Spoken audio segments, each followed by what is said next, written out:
శ్రీరామ్.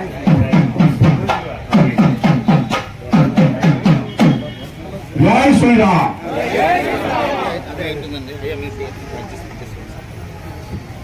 కాంగ్రెస్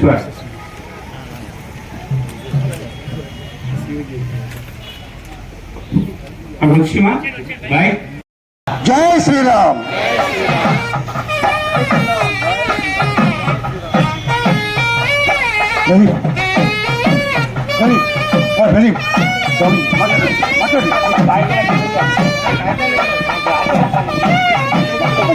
చెప్తాను కొంచెం ఆశీన్ రావాల్సిన కోరుతా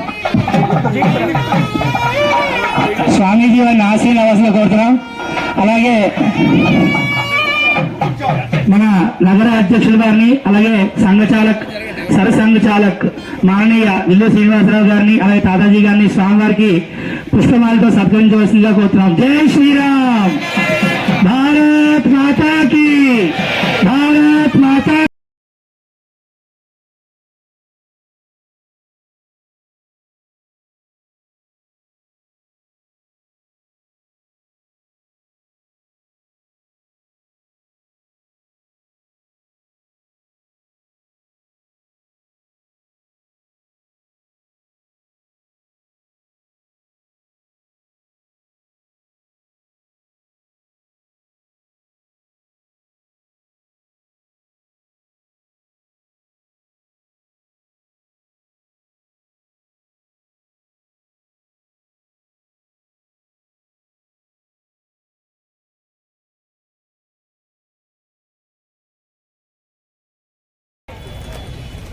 ఈ ప్రపంచం మొత్తం కూడా ఒక ఇల్లు అనుకుంటే, ఈ ప్రపంచం అనేటువంటి ఇంటిలో ఒక్కొక్క దేశము ఒక్కొక్క గది అనుకుంటే, భారతదేశం ఏ గది? పూజా గది భారతదేశం, దేవుని గది భారతదేశం. అంటే మనం ఇంటిలో దేవుని గదిలో మనం ఇష్ట దైవాన్ని పెట్టుకొని రోజు పూజ, అర్చన, ఆరాధన చేసుకుంటాం. అది ఎంతో పవిత్రంగా ఆ గదిని చూసుకుంటాం. మరి అటువంటప్పుడు ఈ భారతదేశమే ప్రపంచానికి పూజా గది. చూడండి, భగవంతుడు అనేక పర్యాయములు ధర్మ సంస్థాపనార్థాయ సంభవామి యుగే యుగే అని భగవానుడు చెప్పినట్లుగా అనేక సమయ సందర్భాలను పురస్కరించుకొని అనేక రూపాలతో ఈ భారతావనిలోనే అవతరించాడు భగవంతుడు. అందుచేతన ఈ భారతదేశాన్ని ఏమంటున్నారు అంటే దైవభూమి అంటున్నారు, ధర్మభూమి అంటున్నారు, జ్ఞానభూమి అంటున్నారు, వేదభూమి అంటున్నారు, కర్మభూమి అని అంటున్నారు. అటువంటి పరమ పవిత్రమైనటువంటి భరతమాత వడిలో మనందరం కూడా జన్మ తీసుకోవడం, మొట్టమొదట మనం గర్వపడవలసిన విషయం ఏదైనా ఉన్నది అంటే నేను భారతీయుణ్ణి అని చెప్పుకోవడమే. అటువంటి భరతమాత ఒడిలో భగవంతుని యొక్క సన్నిధిలో జగద్గురువులైనటువంటి ఆది శంకరుల దగ్గర నుండి భగవాన్ రమణులు, శ్రీ రామకృష్ణ పరమహంస లాంటి అనేక మంది మహనీయులు జన్మించినటువంటి భూమి మీద మనం జన్మించడం అదృష్టం. అటువంటి ఎందరో మహానుభావులు పీల్చి విడిచినటువంటి గాలిని మనం పీల్చుతూ బ్రతకడం మన యొక్క అదృష్టం. భారతదేశము అంటే అటు హిమాలయ పర్వతాల దగ్గర నుండి ఇటు హిందూ మహాసముద్రం, అంటే భూభాగాన్ని బట్టి ఆ యొక్క సరిహద్దులను బట్టి కనుక చూసుకున్నట్లయితే మనకు హిందూ కుష్ పర్వతాలను దగ్గర నుండి మొదలుపెట్టి హిందూ సముద్రం దాకా ఆక్రమించి ఉన్నటువంటి ప్రాంతం కనుక దీనికి హిందూ దేశము అని పేరు వచ్చింది. హిందూ కుష్ పర్వతాల నుంచి హిందూ సముద్రం వరకు అటువంటి పరమ పవిత్రమైనటువంటి ఈ హిందూ దేశములో సనాతన ధర్మము ఏదైతే ఉన్నదో అది నేడు హైందవ ధర్మము అని పిలుచుకుంటున్నాం, మనం హిందూ ధర్మం అని పిలుచుకుంటున్నాం. అసలు ఈ భూమి మీద ఏ మతాలు కూడా ఆవిర్భవించక ముందు అనాది కాలంగా ఉన్నటువంటి ధర్మము కనుక దీనిని సనాతన ధర్మము అన్నారు. తర్వాత కాలాంతరంలో కొన్ని మతాలు వచ్చాయి కాబట్టి దీనిని కూడా మనం హిందూ మతం అని ఒక మతంగా అభివర్ణిస్తున్నారు. కానీ ఇది నిజానికి మతం కాదు, ధర్మం, సనాతన ధర్మం. మనం ఏదైనా ఒక దైవ కార్యం చేస్తున్నప్పుడు సంకల్పం చెప్పుకుంటాం. అందులో చెప్తారు ధర్మ అర్థ కామ మోక్షాలు అనేటువంటి చతుర్విధ పురుషార్థాలు.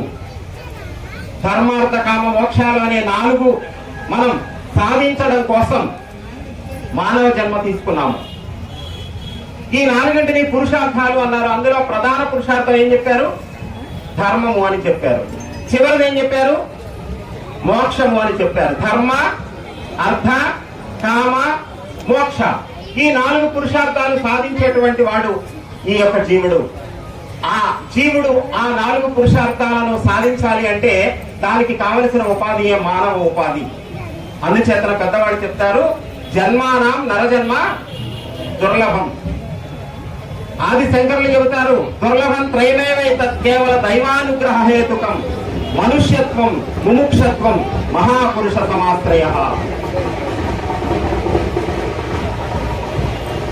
మొట్టమొదట మానవ జన్మ లభించడం అనేటువంటిది దుర్లభమైన విషయం అని చెప్పారు జగద్గురువులు.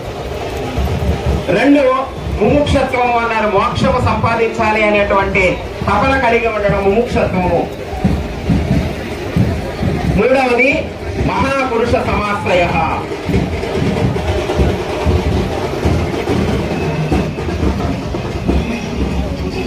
అంటే మహాత్మ యొక్క సాంగత్యం లభించడం దుర్లభమైనవి అన్నారు.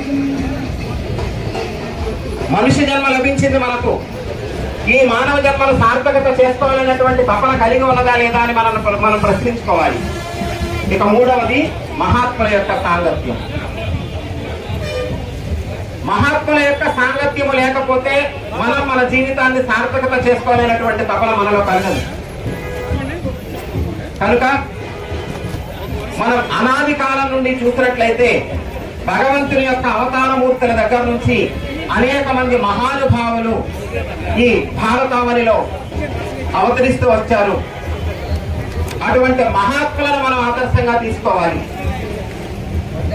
కానీ దురదృష్టం ఏమిటి అంటే ఈ రోజున ఏ సనాతన ధర్మం అయితే ప్రపంచం మొత్తానికి కూడా మానవాళి మొత్తానికి కూడా ఎక్కడైతే భూమి మీద మానవ జాతి ఉంటుందో ఆ మానవ జాతి మొత్తానికి కూడా సరి అయిన దిశ నిర్దేశం చేయగలిగినటువంటి ధర్మం సనాతన ధర్మం. కానీ నేడు మనం ఈ సనాతన ధర్మం ఏ దేశంలో అయితే ఆవిర్భవించిందో ఆ దేశంలోనే మన ధర్మానికి ఎంత హాని వాటిల్లుతూ ఉన్నదో ఈరోజు చూస్తూ ఉన్నాం. అమ్మ మీరు కొద్దిసేపు శ్రద్ధగా వింటే చెప్పుకుందాం, లేకపోతే ఆపేయమంటే ఆపేస్తాం. మీలో మీరు మాట్లాడుకుంటే ఇంకెందుకు, మీరు చూడండి, మీరు వినండి, మీరు మధ్యలో డిస్టర్బెన్స్ చేయొద్దు.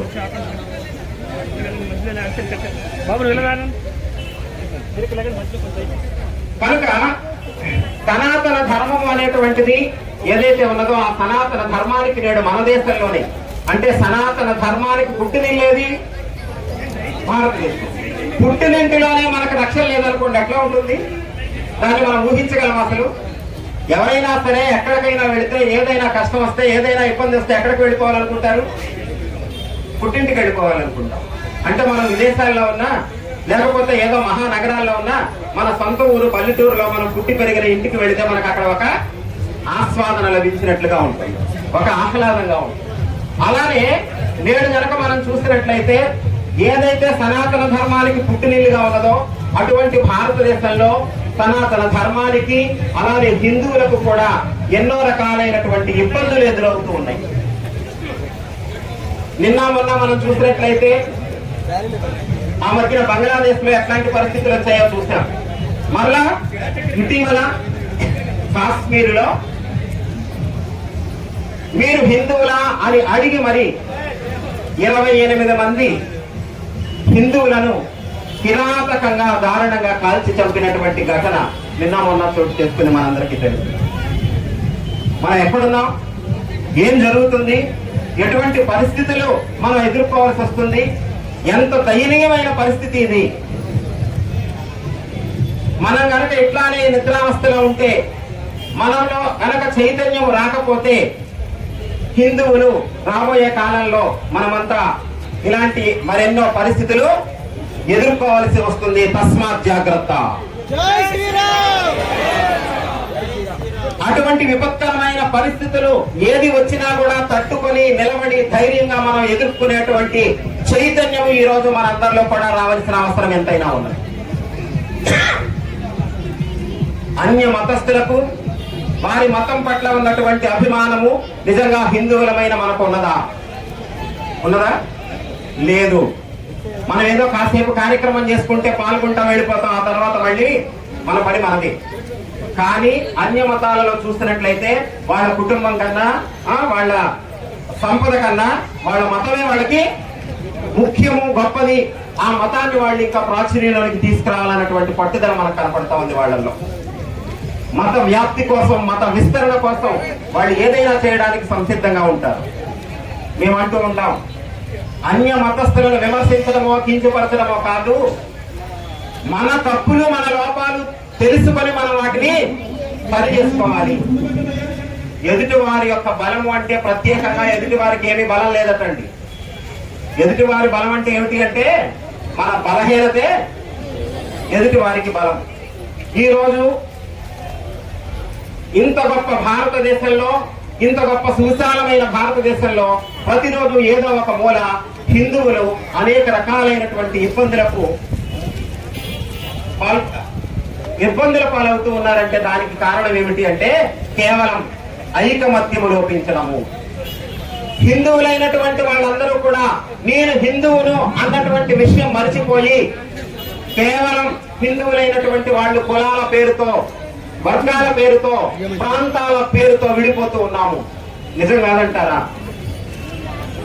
ఇతర మతాలను చూసినట్లయితే వాళ్ళకి కుల ప్రస్తావన వస్తుందా?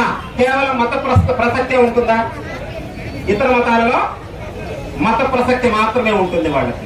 కానీ ఈ రోజు మన దురదృష్టమో దౌర్భాగ్యమో శోచనీయకరమైనటువంటి విషయం ఏమిటంటే మనం హిందువులమన్న సంగతి మనకి జ్ఞాపకం ఉండట్లేదు.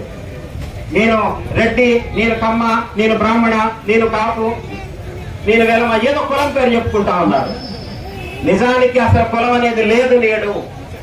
కులం అంటే ఏమిటండి అంటే ఒకనొక కాలంలో వృత్తులండి.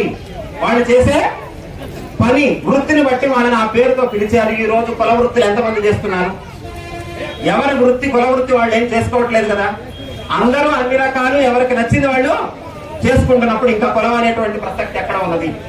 కనుక కులము అనేటువంటిది పోకటి వేళతో సహా బిగిరించి వేయాలి.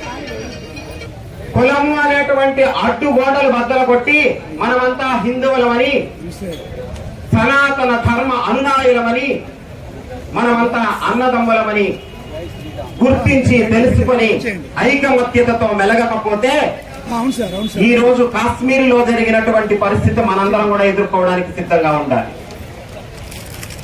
ఇదే పరిస్థితి కొనసాగితే మన తరువాత తరాల, మన పిల్లల యొక్క భవిష్యత్తు, మన తరువాత తరాల వారి భవిష్యత్తు ఎట్లా ఉంటుందో ఒకసారి ఆలోచించండి దయచేసి. అందుచేత మనమంతా ఎవరం? హిందువులం. కులం అనేది ఎక్కడ వరకు ఉండాలి అని అంటే ఒకవేళ వ్యక్తిగతంగా ఎవరికైనా కులాచారాలు ఉంటే మన ఇంటికి మాత్రమే కులం పరిమితం కావాలి. గడప లోపల మన ఆచారం, మన కులం. గడప దాటి బయటకు వస్తే మనమంతా హిందువులం. ఈ సంగతి మనం గుర్తుపెట్టుకోవాలి. గుర్తుపెట్టుకొని రాబోయేటువంటి రోజులలో హిందువులు ఎదుర్కోవలసినటువంటి పరిస్థితులను గురించి కొద్దిగా తెలుసుకొని వాటిని ఎదుర్కోవడానికి తగినటువంటి సంసిద్ధతను మనందరం కూడా కలిగి ఉండాలి. దానికి స్ఫూర్తి ఎవరు? దానికి మనందరికీ స్ఫూర్తి స్వామి హనుమ.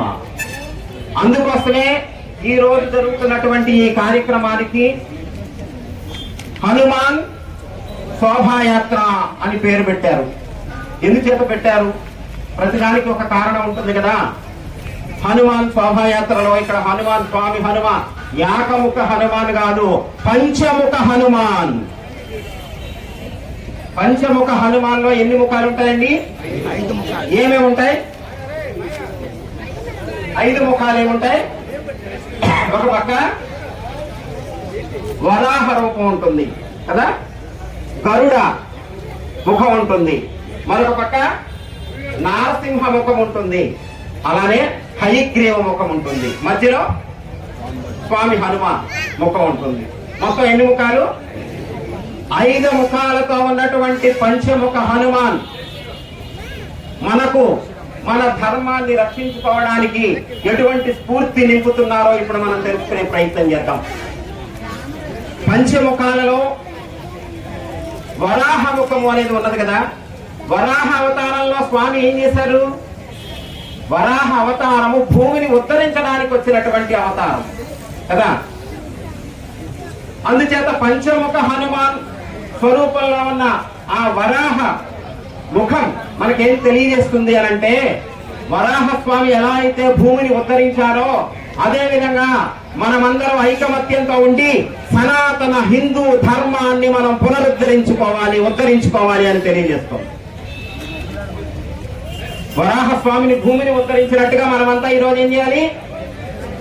సనాతన ధర్మాన్ని ఉద్ధరించుకునేటువంటి ప్రయత్నం చేయడానికి నడుం బిగించాలి, కంకణ బద్దులమై ఉండాలి, దీక్షాదారులం కావాలి. అది ఒక ముఖం తెలియజేస్తుంది, వరాహ స్వరూపం. రెండవది ఏమిటి? గరుడ. పంచముఖాలలో ఒక ముఖం గరుడ ముఖం కనిపిస్తుంది, గరుత్మంతుడి యొక్క ముఖం కదా. గరుత్మంతుడు అంటే ఏమిటి? వాయు వేగంతో ఎంతో దూరాన గగన తలంలో విహరించగలిగినటువంటి వాడు. గరుత్మంతుడికి ఒక ప్రత్యేకత ఉంటుంది.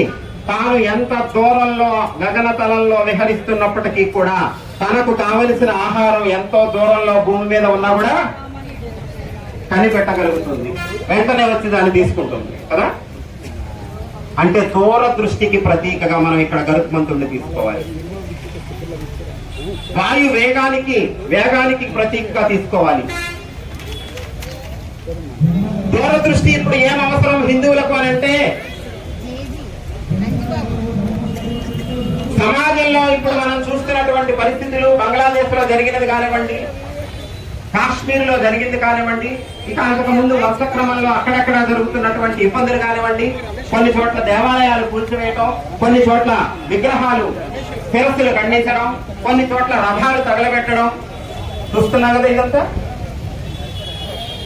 ఇవన్నీ మనం చూస్తూనే ఉన్నాం. వెనకటి రోజులలో కూడా ఇట్లానే మనలో ఐకమత్యం లోపించడం వలన మన దేవాలయాలను మట్టుబెట్టి మన దేవాలయాల పైననే అనేక రకాలైనటువంటి వాళ్ళ ప్రార్థనా మందిరాలను, వాళ్ళ మత మందిరాలను వాళ్ళు నిర్మించుకున్నారు.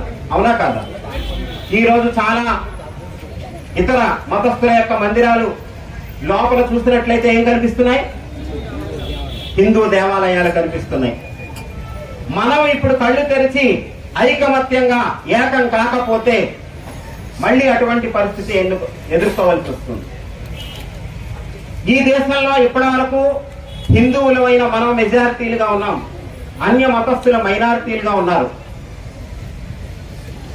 మైనారిటీలుగా ఉన్నటువంటి అన్య మతస్థులే ఈ రోజు మెజారిటీగా ఉన్నటువంటి హిందువులను అంత ఇబ్బందులు పెడుతున్నారు అని అంటే, వాళ్లే కనుక రేపొద్దున మెజారిటీ అయితే ఎట్లా ఉంటుందో ఒకసారి ఆలోచించాలి. అన్య మతాలలో చూసినట్లయితే యువత కూడా వాళ్ళ యొక్క మత అభిమానం కాదండి, నిజానికి వాళ్ళకు ఉన్నది మత దురభిమానంతో ఉన్నారు. లవ్ జిహాద్ అనేటువంటి పేరుతో అనేక మంది అన్య మతస్థులు మన హిందువుల యొక్క ఆడపిల్లలను ఎంత ఇబ్బంది పెడుతున్నారో ఒక పక్క మనం చూస్తూ ఉన్నాం. దీనికి కారణం ఏమిటయ్యారంటే, హిందువులు వాళ్ళ ఇళ్లలో పిల్లలకు సనాతన ధర్మాన్ని గురించి చెప్పకపోవడం, మన ఆచార వ్యవహారాలను బోధించకపోవడం, మన సంస్కృతి సంప్రదాయాలను నేర్పించకపోవడం కాదంటారా? అన్య మతాలలో పిల్లలు గనక ఎక్కడో దూర దేశానికి వెళుతుంటే, కాలేజీకి వెళుతూ ఉంటే, హాస్టల్కి వెళుతూ ఉంటే వాళ్ళకి చెప్తారు పవిత్ర గ్రంథం ఇచ్చి, నాయనా నీవు రోజు పడుకునే ముందు ఒక వాక్యం చదువుకొని పడుకో. ఈ రోజు మనం ఇక్కడ ఇంతమంది హిందూ బంధువులను చేరాం కదా, మన అందరి ఇళ్లలో అసలు పవిత్ర గ్రంథాలు ఉన్నాయా? చదవటం తర్వాత చూద్దాం. అసలు ఎంతమంది దగ్గర ఉన్నాయి చెప్పండి. రామాయణం ఎంతమంది ఇళ్లలో ఉంది చెయ్యొద్దండి. మహాభారతం గ్రంథం ఎంతమంది ఇళ్లలో ఉంది చెయ్యొద్దండి. భగవద్గీత గ్రంథం ఎంతమంది ఇళ్లలో ఉంది? భాగవతం ఎంతమంది ఇళ్లలో ఉంది? సరే, చాలా మంది ఇళ్లలో ఉంది అని ఎంతమంది చదువుతున్నాము? ఇప్పుడు లేవో చేతులు, ఇప్పుడు లేవో, చాలా తక్కువ.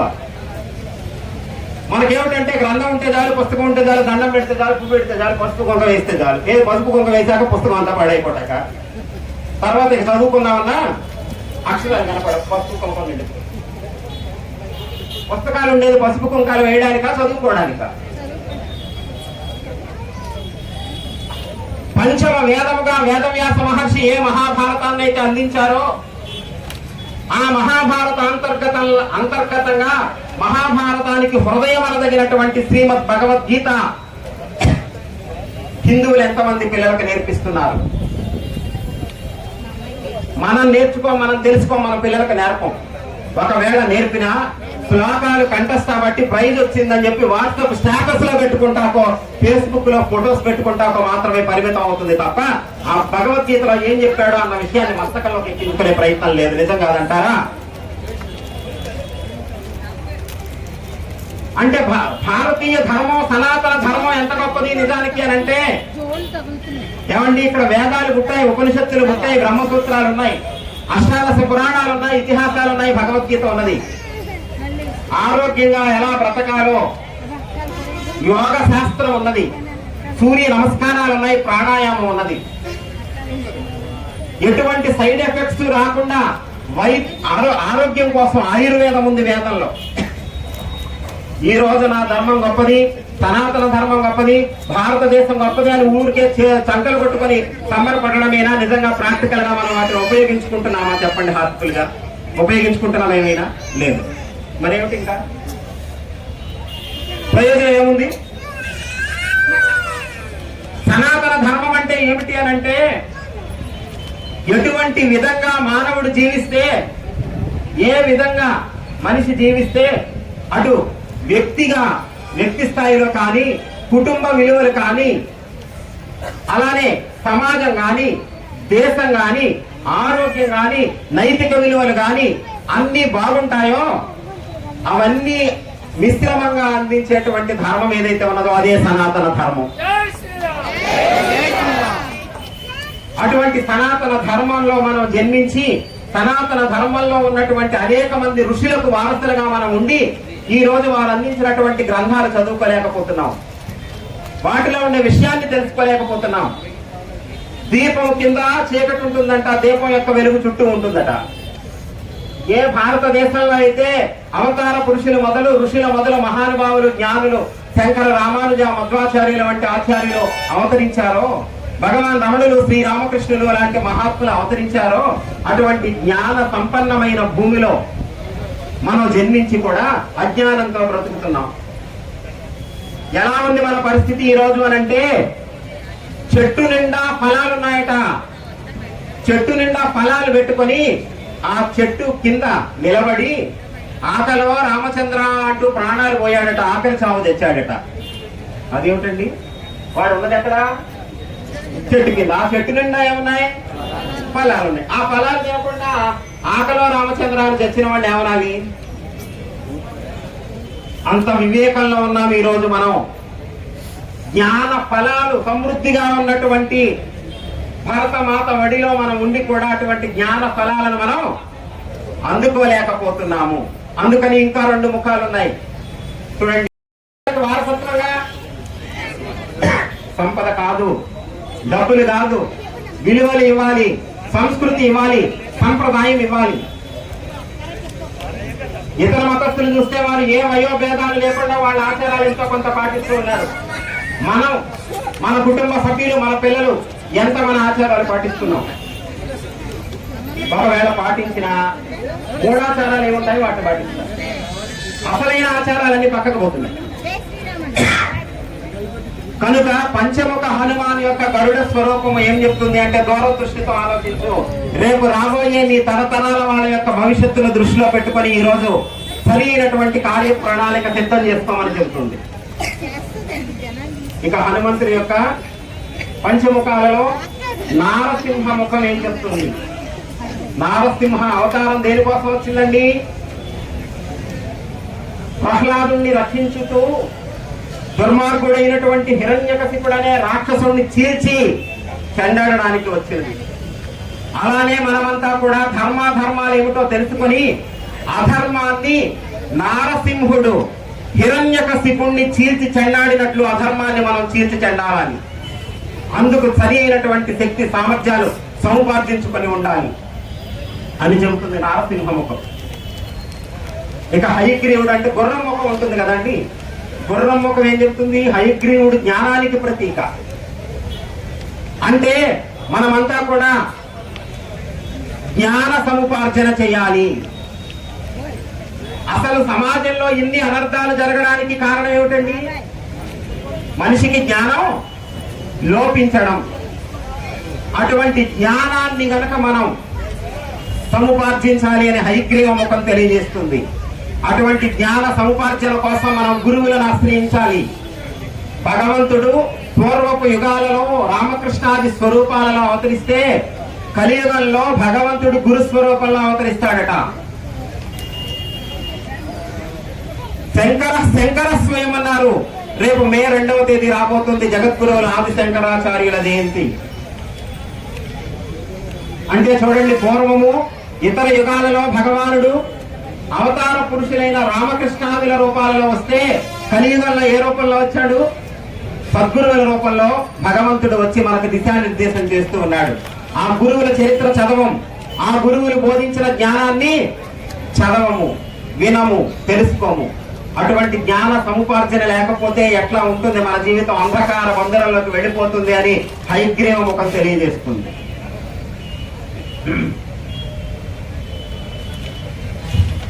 అలానే హనుమంతుని యొక్క స్వరూపం ఏం నేర్పుతుంది? హనుమంతుడు ఎట్లా ఉంటాడండి? ఆయన మంచి బాడీ బిల్డర్ లాగా ఉంటాడా? ఉండడా? మనోజవం మారుత తుల్యవేగం జితేంద్రియం బుద్ధిమతాం వరిష్టం వాతాత్మజం వానర యోధ ముఖ్యం శ్రీరామదూతం శిరసానమామి. హనుమంతుడు బలశాలి, తీశాలి, రెండు ఉన్నాయి.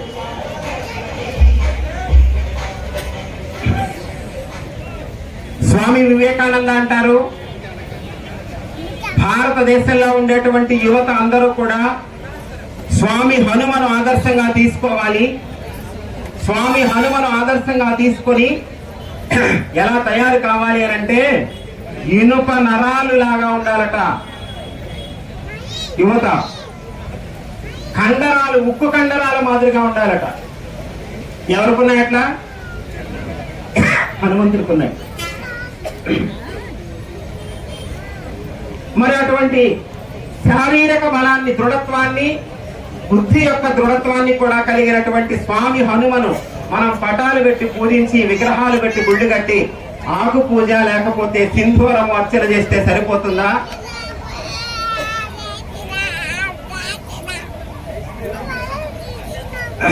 మనం కూడా స్వామిని ఆదర్శంగా తీసుకొని బలశాలులమై, బుద్ధిశాలులమై మెలగాల. ఊరికే పటం పూజ చేయాలా? ఏం చేయాలి చెప్పండి? మన పరిస్థితి ఎలా ఉంది ఈరోజు? భక్తి అంటే పటాలు, విగ్రహాలు మాత్రం పూజ చేస్తున్నాం, అలంకారం చేస్తున్నాం, ఊరేగింపు ఉత్సవాలు చేస్తున్నాం. అన్య మతస్థులు ప్రచారం చేస్తూ ఉంటే మనం కేవలం ప్రసాదాలు మాత్రమే పంచుతున్నాం. నానాటికి అన్య మతాలు విస్తరించడానికి కారణం ఏమిటి అంటే కేవలం ప్రచారం, కేవలం ప్రచారం.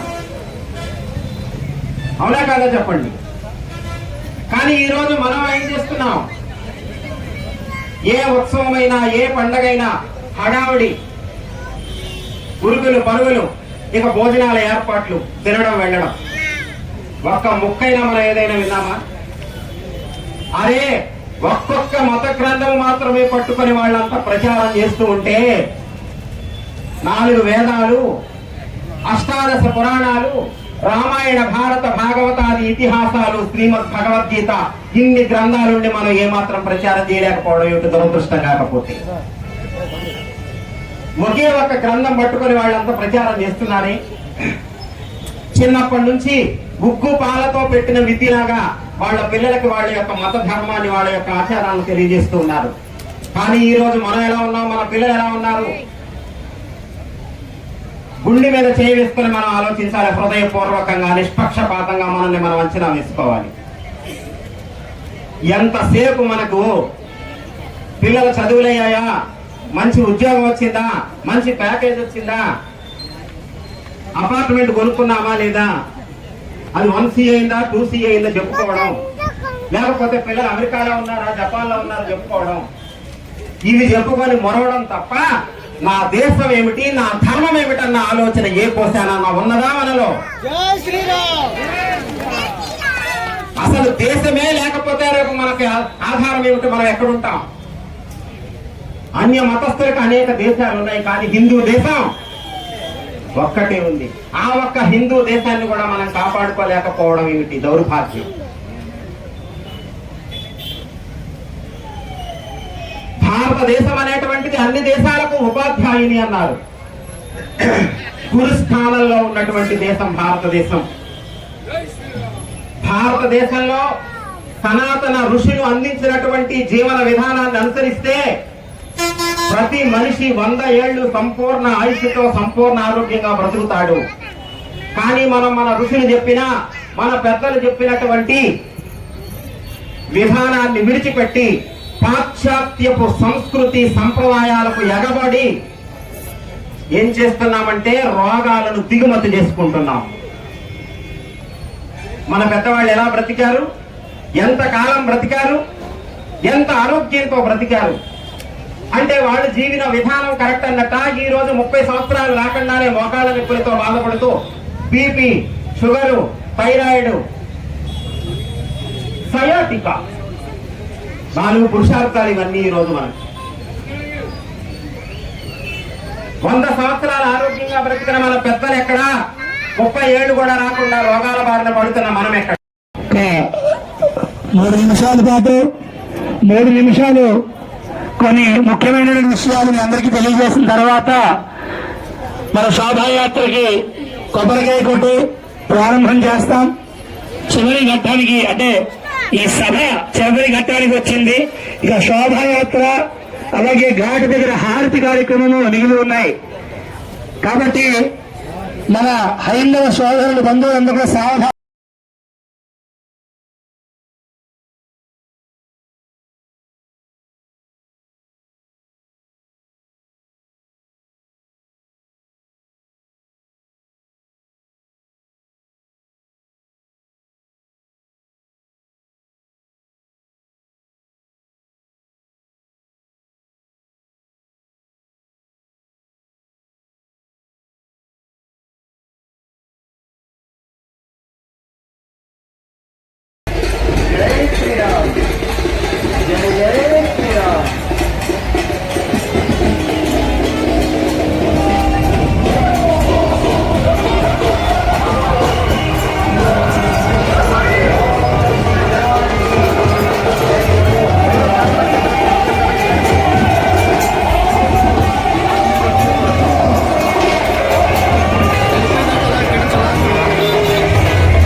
రమేష్ వస్తున్నాడు, ఇక్కడికి వస్తాడు కదా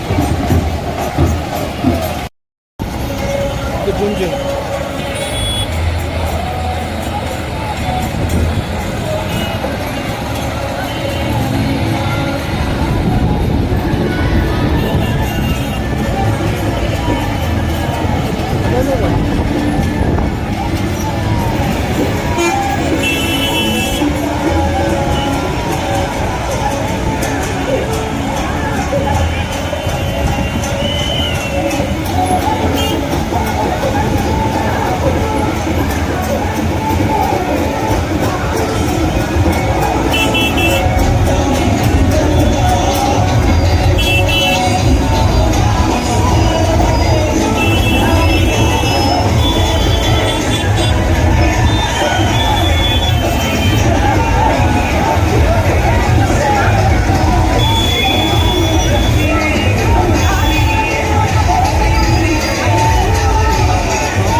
తగ్గించి చేసే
అడుగు వేసుకుంటూ స్వామివారి జయ స్థానంతో ముందుకు రావాలి. జై శ్రీరామ్, జై శ్రీరామ్, జై శ్రీరామ్. రామలక్ష్మణ జానకి, రామలక్ష్మణ జానకి, రామలక్ష్మణ జానకి.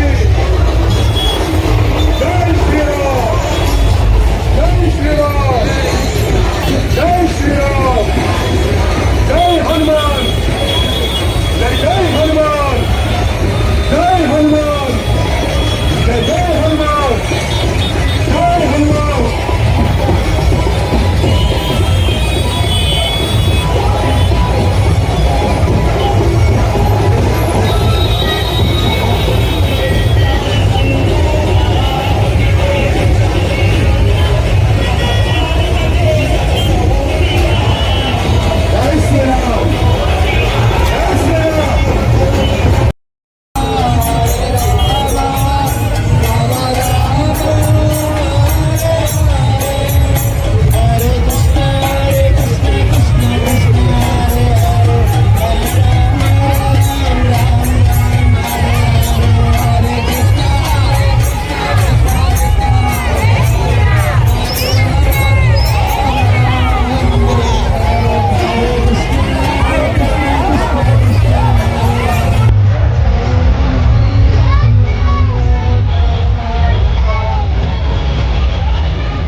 ఇలా అనేక రకాలైనటువంటి హిందూ ఏ వస్తువుమైనా ఏ పండగైనా సంప్రదాయాలన్నీ కూడా ఈ యొక్క శోభాయాత్రలో పురుగులు పరుగులు హిందువులందరూ భోజనాల ఏర్పాటు తినడం వెళ్ళడం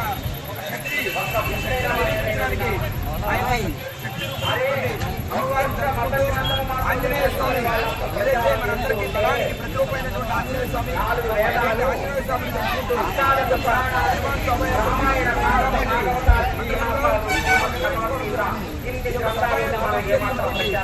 బంధువులందరికీ కూడా స్వాగతం అందరికీ కూడా శుభాకాంక్షలు తెలియజేస్తున్నాను. భారత్ మాతాకి మీకు సంస్థల నుంచి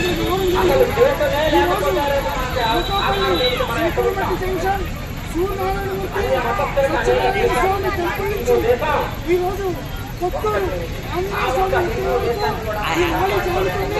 అనంతరం కూడా శారదా నదిలో మంగళహారతితో ఈ యాత్ర ముగిస్తారు. ఇక్కడ వచ్చేసిన ప్రతి హిందువులకు కూడా పేరు పేరున ధన్యవాదాలు తెలియజేస్తున్నాము. ఇప్పుడు మన దేశంలో జరుగుతున్న దుస్థితిని మీ అందరికీ తెలుసు. నిన్న కాకుండా జమ్మూ కాశ్మీర్లో జరిగిన సంఘటన కూడా మీ అందరికీ తెలుసు. అంతకుముందు జరిగిన బంగ్లాదేశ్ లో మన హిందువులపై జరిగిన దాడులు అందరూ కూడా గమనిస్తున్నారు. కళ్ళు ఐక్యత రావాలి, కళ్ళు చైతన్యం రావాలి. హిందువులు ఎప్పటికైనా ఒక దాటికి వచ్చి ఈ రోజు కార్యక్రమాలను విజయవంతం చేస్తారని ఈ సందర్భంగా అందరూ కోరుకుంటూ మరొక్కసారి అందరికీ పేరు పేరున ధన్యవాదాలు తెలియజేస్తూ సెలవు తీసుకున్నాను. జై శ్రీరామ్, జై శ్రీరామ్,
జై శ్రీరామ్, జై శ్రీరామ్, జై శ్రీరామ్. జై శ్రీరామ్, జై శ్రీరామ్, జై శ్రీరామ్, జై శ్రీరామ్, జై శ్రీరామ్, జై శ్రీరామ్, జై శ్రీరామ్, జై శ్రీరామ్, జై